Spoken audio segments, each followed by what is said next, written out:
All right, let's dive in. When you're reading through the Bible, let's be honest, there are some chapters that can feel like a bit of a drag. The long list of names, the ages. It's pretty easy for your eyes to just glaze right over. And Genesis chapter 5? It's definitely one of those. But what if I told you that this isn't a dry list at all? What if it's actually one of the most powerful stories of hope and God's faithfulness you can find? Today, we're going to see how this ancient family tree is really a blueprint for hope. So the chapter kicks off simply enough. This is the book of the generations of Adam. It sounds exactly like what you'd expect, a straightforward family history, a record of who was born to whom. On the surface, that's all it is. But hidden inside this list is a powerful, repeating rhythm that tells a much bigger story about our world. And that's the real question we have to ask ourselves, right? Is this just a chapter we should skim through to get to the good parts? Or is it a carefully written story of survival? A story about how God protected a single thread of promise through 10 generations, all of them living under the shadow of death. I think you're about to see it's absolutely the latter.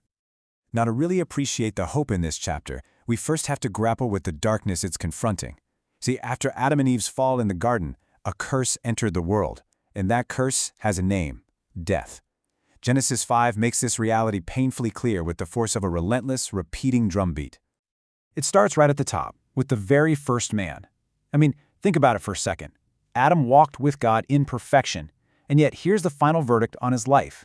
He lived an incredible 930 years, and then you get those final brutal words, and he died. The consequence of sin is put on full display right from the very start. And the pattern just keeps going with his son Seth. Now, this was the righteous son, remember? The one through whom the promise would continue after Cain went off the rails. He lived 912 years and got the same result, and he died. Nobody gets a pass. This is the new normal for humanity. And then again with Enoch, 905 years, that same phrase echoes over and over, and he died. The author wants us to feel this. It's life, then a son. Life, then a son. Life, life, life, and then death. Death, death. It's a grim, inescapable rhythm. But, and this is a big but, that grim refrain isn't the only thing happening here. Before we get to the big twist of hope, we have to talk about these numbers. 900 years. It's almost impossible for our brains to even process that. And no, these are not typos. These incredible lifespans are a crucial part of the story. They are a faint echo of a world that was created to be perfect. It's the question literally everyone asks when they read this. Why in the world did they live so long? Was the planet just completely different back then?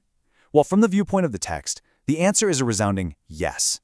The world was fundamentally different. So here's the key thing to get. These folks were living in a world still fresh from creation, still closer to perfection. The environment was cleaner, and the human genetic code, our blueprint, hadn't had thousands of years to break down and accumulate heirs. So these long lives aren't some weird myth. They're a testament to God's original design for us, a design for life, not death. And they show just how far things have fallen since. And the poster child for this, of course, is Methuselah. He clocks in at 969 years old, the oldest person in recorded history.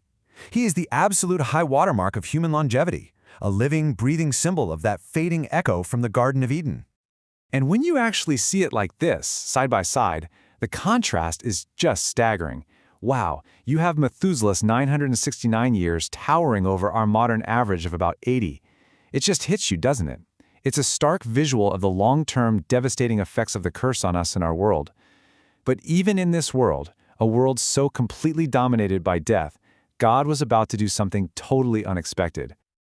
Just when that rhythm of, and he died, and he died, and he died, seems totally unbreakable, the record suddenly changes. The beat stops. There is one man in this entire 10-generation list who shatters the pattern. He is the great exception to the rule. Just listen to how the Bible describes his end. It doesn't say, and he died. It says, and Enoch walked with God, and he was not, for God took him. What a stunning, mysterious, and beautiful phrase. He didn't just believe in God, he walked with God so closely that one day he just walked right on home. And this right here is the first major flash of hope in this story. In a chapter that is just pounding home the finality of death, God injects this incredible detail.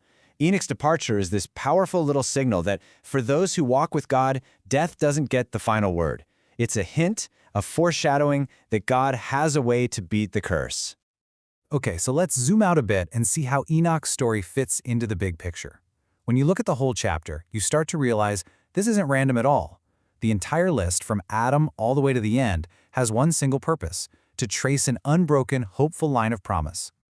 This isn't just some list of guys. This is the line of faith. While the rest of the world was descending into chaos and violence, which we'll see in the next chapter, God was faithfully preserving this one family, from Adam through Seth, all the way down for 10 generations. This is the lineage that is carrying God's promise forward.